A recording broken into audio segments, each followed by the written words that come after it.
focus right now is what's happening in the neighboring Pakistan.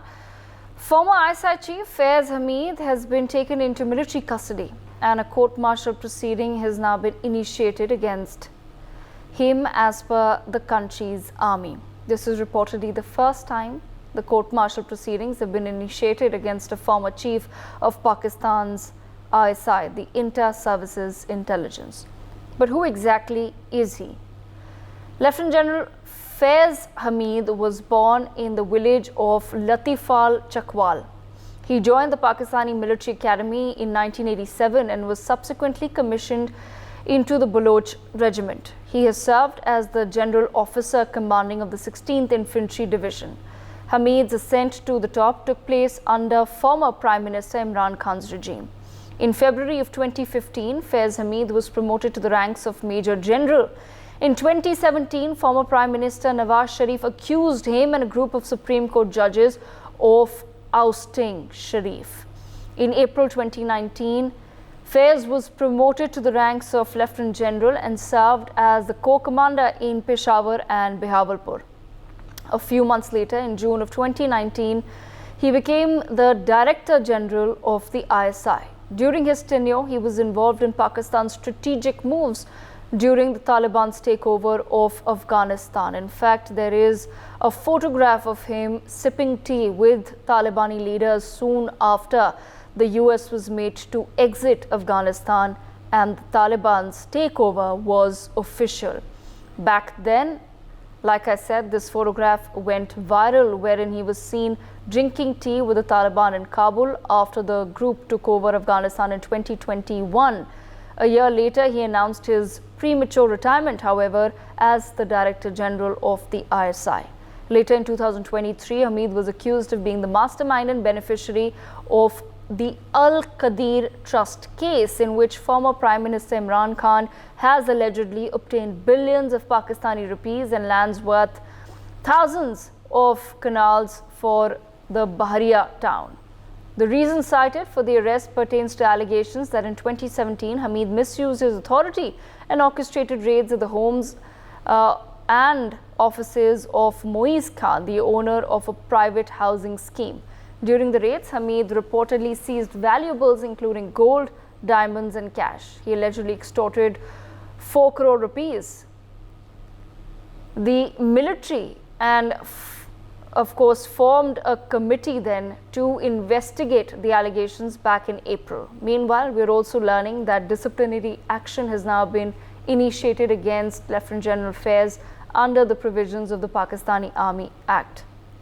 The reason cited to arrest a former ISI chief for the first time during an investigation is of course suspicious and raises many questions, and we take these questions forward with our guests. We have with us Major General Shashi Asthana. I also have with me Sumit Peer, and we have Major General Sudhakarji with us on the broadcast. Let me begin with Major General Sudhakarji. Major General Sudhakarji, very interesting developments taking place in Pakistan, sir, where the former ISI chief Faiz Hameed has now been taken into military custody and a court-martial proceeding has been initiated against him. Now, this man has a very colorful CV as far as his past is concerned. He is accused of being a close aide of Imran Khan, but more importantly, his name also came up by, when Nawaz Sharif was ousted. Given the current circumstances in Pakistan, is this court-martial simply proceedings against this man for some housing scheme scam that he may have been involved in, or because Nawaz Sharif has already once accused this man of leading the coup against him, is there a possibility that something similar was brewing in Pakistan?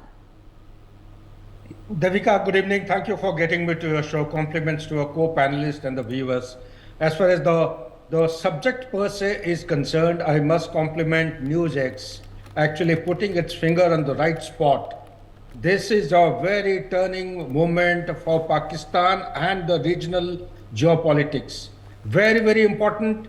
You have actually touched the nerve of a central issue on which could depend the stability of the entire nation state Pakistan, if we may call it that way. So be that as it may, let me just make very quick points so that it is open to other senior panelists who are much more conversant and domain experts in the subject. They will have the better and the last say perhaps on the subject.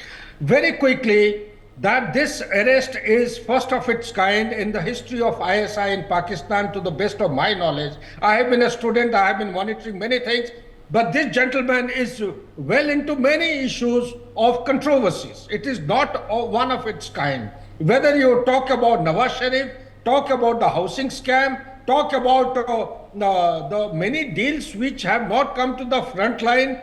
In fact, his conduct itself in Afghanistan, it is very unsoldierly on part of a general officer of Indian Army to talk about another general officer. It is unethical. I am not supposed to or expected to actually comment adversely, but it is going against the national interest of India. We have to be very, very watchful. This particular movement is not a very simple thing as it is being proclaimed to be.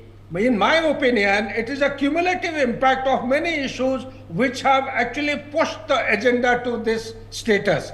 Before we go in for a court-martial of this nature, there is always a prima facie, a kind of a conduct of a summary of evidence. Once the facts and figures are actually established, then the summary court-martial or this kind of proceedings are undertaken by the military authorities. I personally feel, apart from the existing military leadership with whom he had fallen apart at one point in time, there is a political dispensation which is driving the entire roadmap of accountability. The accountability is not in terms of this. I also suspect that there is a linkage with what is happening to the eastern flank of India. There is a linkage which is happening to the Afghanistan side as well and to the Middle East. So sum total of all this is actually bringing the issue to a center stage of investigation, which actually may turn the table, make the political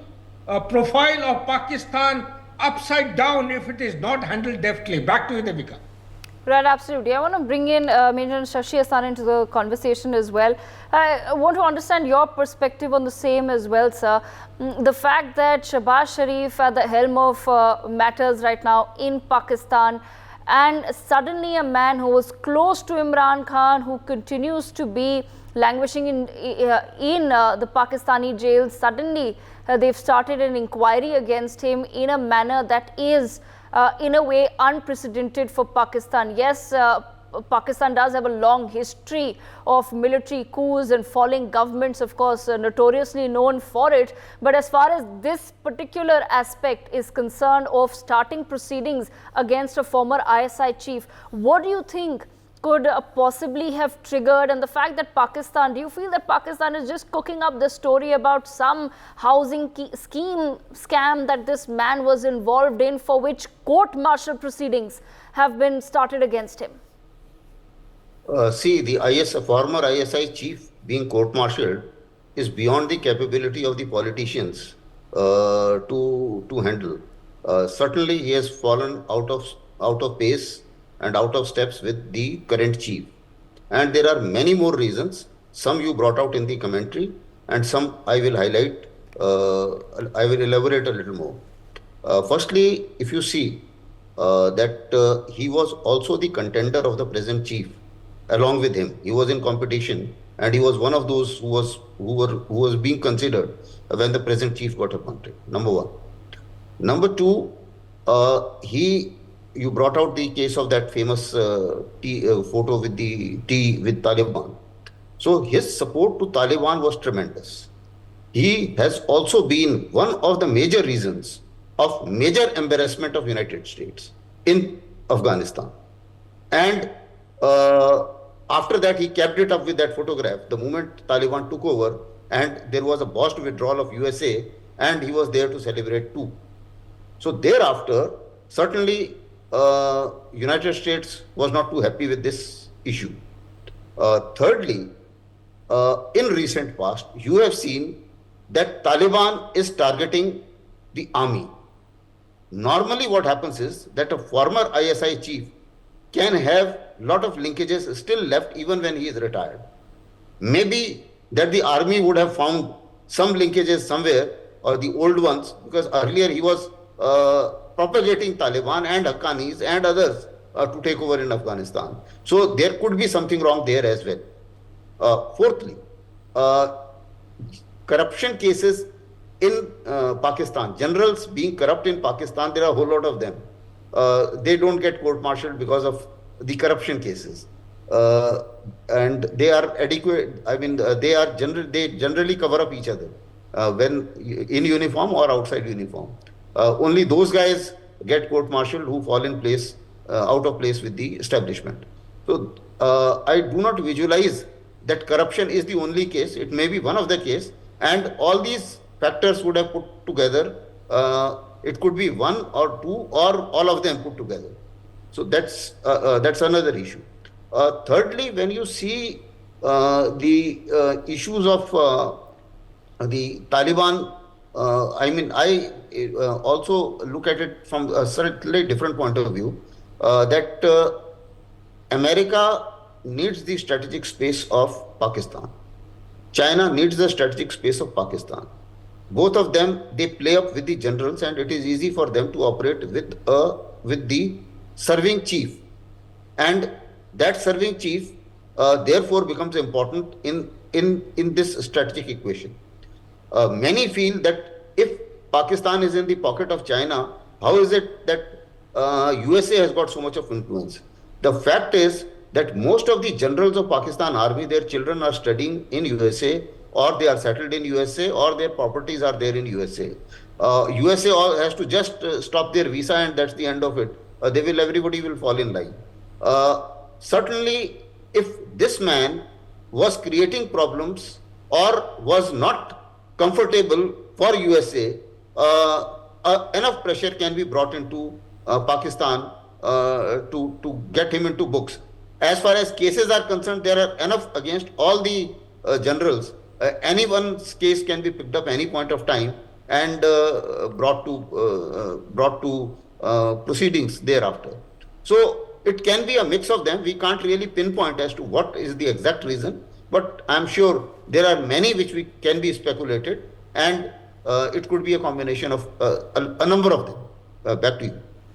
Right, absolutely. Sumit Peer, bring you into the conversation. Sumit, your thoughts as well on what's happening in Pakistan, at the same time keeping in mind certain developments that also now continue to take place as far as troubles with Afghanistan are concerned. The reason why we brought up that infamous photo of the ex-ISI chief with the Talibani leadership was, of course, to also highlight that today the situation is vastly different from what Pakistan had anticipated when the United States of America was made to leave Afghanistan. It was also at the beckoning of Pakistani leadership that said that they have the Taliban under their control, and therefore it would not be an issue. But Pakistan was in for a very rude shock, a rude awakening. Today itself, there has been reports of shots fired and gunfire exchange at the Afghan-Pak border, where 3 Afghan civilians have been killed. So under these circumstances, also now the Pakistani establishment really trying to ensure that this particular ISI chief, who is known to be very close to the Taliban establishment as well, sudden proceedings against him, and a pretty shoddy case there explained by Pakistan that the actual reason is, like I said, some sort of a housing scam where he stole valuables like golds and diamonds. Devgaji, thank you very much for having me on your show. Kindly allow me a minute more today because I have 8 or 10 points to make. You have put it beautifully, and my co-panelists, let me add on. Let me start from where they have ended. First of all, there is every general, every Fauji of Pakistan is into some scam or other. Jitni badi rank, utna bada scam. It's as simple as that.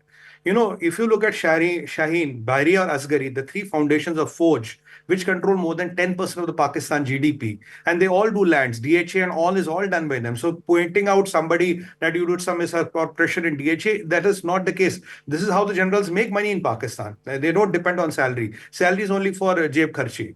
So that is the first part. So put it out of the table that this is some land deal and all. Munir will have 20 such cases when he retires against him. So it's not like that. The first and the most important thing is for the history of Pakistan, first time an ISI chief has been court-martialed and arrested. It has never happened before, which you covered. Second point is, why did it happen yesterday and who is Faiz Hamid? Well, let's start with who is Faiz Hamid. Faiz Hamid was born in the Seraiki belt. Seraiki is the lower Punjab belt, which borders Balochistan and which also borders KPK. Now, these Seraikis, which are Punjabis by birth, but they have good access to KPK and they have good access to Balochis. Usually, you pick the chiefs from that belt. Even Nadeem Anjum comes from that belt, the current chief, because their proximity to both both these factions of Pakistan. I would call them factions. Now, when he was there, he was believed to have excellent relations with Pakistani Taliban, Tehreek-e-Taliban, Pakistan. It is believed that, as per my sources, that he had agreed that their 8,000 Tehreek-e-Taliban fighters will be accommodated in KPK and Pakistan government will not blink an eye, they will just keep quiet. And he was the person who was handpicked by Imran Khan Niazi because he liked him for the work he did. And Imran Khan is a hero in KPK because Imran Khan on Monday becomes Pathan and on Tuesday he becomes Punjabi. So when on a Monday he becomes a hero in KPK, and this guy, because of his hero worship, he handpicked this guy who had a very good proximity with these factions. Now, when Imran Khan got ousted, there was a chance that he could have become, or even during the Imran Khan's tenure, he could have become the army chief, but that was scuttled. Now, look at Asim Munir. Asim Munir is the only army chief of Pakistan. I've been mailing him 1 point. He's the most dangerous man you've ever got.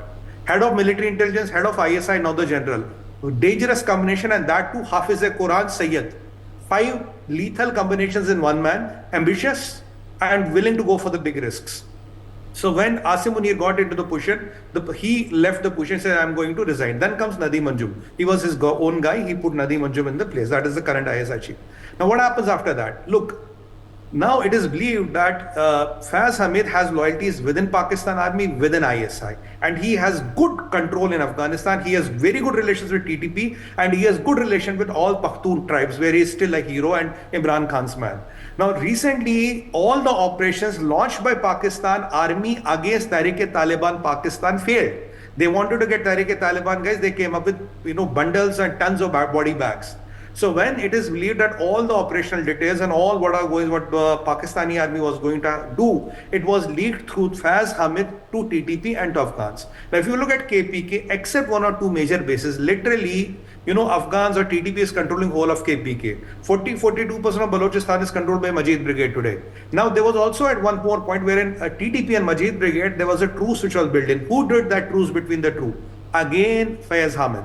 Now, what happened yesterday or a couple of days back, after looking at what happened in Bangladesh, these PTI guys got activated. Say, if Bangladesh this can be done, let's also mobilize lakhs of Pashtuns, a few Balochis, come to Faizabad. What is the relevance of Faizabad? Faizabad is in between Rawalpindi and in between Islamabad. Block Faizabad and send a message to both the places, resign, otherwise Bangladesh will happen. Now, who was the person who was going to orchestrate all this? Again, Faiz Hamid. When is the date for doing this? Tomorrow, 14th August. So they thought, 13th August, today, that is, these forces were supposed to mobilize. And as per my sources on internet, 6 Pakistani soldiers are killed since morning and 3 or 9 are critically injured. The fighting is going on at various checkposts. So now to stop that mayhem, Asim Munir took the biggest risk of his life. He got Faiz Hamid, he got his phone, he got his laptop. Now with the phone and laptop, he will have leverage everywhere. There is one more geopolitical angle to it.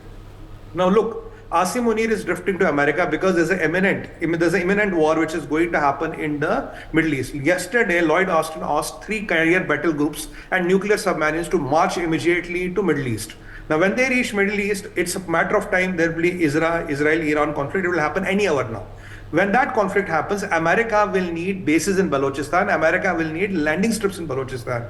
Remember, there's an airport which is built in Balochistan by Chinese, but Chinese are never given the access to the airport because Asim Munir has been denying that. Who's using that airport today? Americans are already using that airport today. And to have a strategic edge in Iran, they will always need that airport. So they have got Asim Munir on his side. When Chinese saw this happening, they went to this guy, said, look, our interests are being tarnished. They don't want America here. They want possibly the conflict happen in Indian Ocean, not in South China Sea. They want to say, okay, what do you have to do? You have to try to overthrow this regime. Now, Right. they became more ambitious, said, if I can overthrow this regime, if something like this can be orchestrated, I can be the new army chief, Imran Khan can be the new prime minister, or worst case, you can even have a story that Imran Khan was poisoned and I can be even the prime minister. So he saw this as an opportunity. That is why Asim Munir took the biggest risk of his life, taking out the former ISI chief, knowing the linkages and the depth and his roots he have. Now, in this case, who is very vulnerable is Imran Khan. If we come to know in a few days, Imran Khan is no more, something happened to him, he slipped in a bathroom or he fell down or he got a heart attack or a stroke, that is quite possible. This is the whole story, why he was picked up, and this all allegations of land grab and all, they're nothing. And let me tell you another thing, as per more sources, Faiz Hamid has videos and you know what videos are in Pakistan and audio clips of everybody, but he does not have for Asim Munir. So in few days, if you see some funny clips getting released in Pakistan, even for General Bajwa, don't be surprised, because he has a lot of things which he has in his store. Every ISI keeps that in store, but he doesn't have anything against Asim Munir, so he went for the broke. So the turmoil in Pakistan is going to explode. Afghans are going to explode now. Taliban will get out of control. Majid Brigade might attack, and tomorrow you will have a big fiasco happening in Pakistan because of this. Now, will PTI be able to do the magic or not? We have yet to see. So when there were rumors of a Takhta Palat in Pakistan, that is where the rumors came from. The epicenter of everything, Sutradar, Chanakya of everything was Faiz Hamid. That is why Asim Munir took the biggest risk of his life to pick up Faiz Hamid. Otherwise, why yesterday at 6:30? Kal kyun nahi, parsu kyun nahi, 4 din baad kyun nahi? Because he thought if not on 12th, 13th will be too late, 14th it will be game over. That is how you summarize it, ma'am. All right, Major Sudhakar ji, bring you back into the conversation.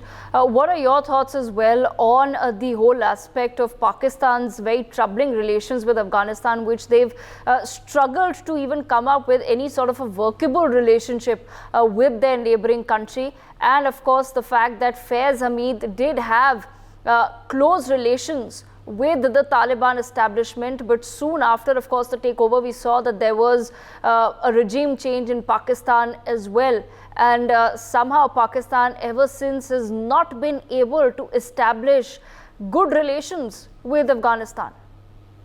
Devika, I think Sumit Peer has explained the things in a beautiful manner, elaborated the fact. He's given out the tactical situation, the geopolitics, and the historical perspective, as also the future roadmap, how it is going to pan out. Being into track 2, I am committed not to touch upon certain issues. He has actually touched very vital issues which may blow up in our face in near future. And near future, when I say, the strategic rivalry is between two important superpowers in the world today. The China and Americans do not want China to have inroads, deep inroads into Pakistan. So China doesn't want America. America is very clear that there are research documents which have come out, books which have been published, and top political leadership who have given very pragmatic kind of a thought process that no exit from Pakistan, no matter what happens in Pakistan, America at no point in time can ever think of exiting from Pakistan. It will go on and on, maybe another session, but essentially three important aspects. The armed forces being one of the largest in the world. Number two, it is the only country which has got direct connection with the civil military layers of leadership in China. Direct relationship. And third and most important point, the missile and the nuclear arsenal are so humongous that unless they're kept under a tight leash by somebody like America, things may go out of control. So there are many others, but the key issue that I want to highlight is, yes, you are absolutely bang on. Afghanistan Taliban is a creation of this gentleman and Imran Khan, and the same issue is being actually held against them, that they are the creators, they are the ones who are holding any kind of operation to ransom, be it the Tehrik Taliban Pakistan or Taliban itself. And surprisingly, I would say, the ISIS has got a very formidable basis inside Pakistan.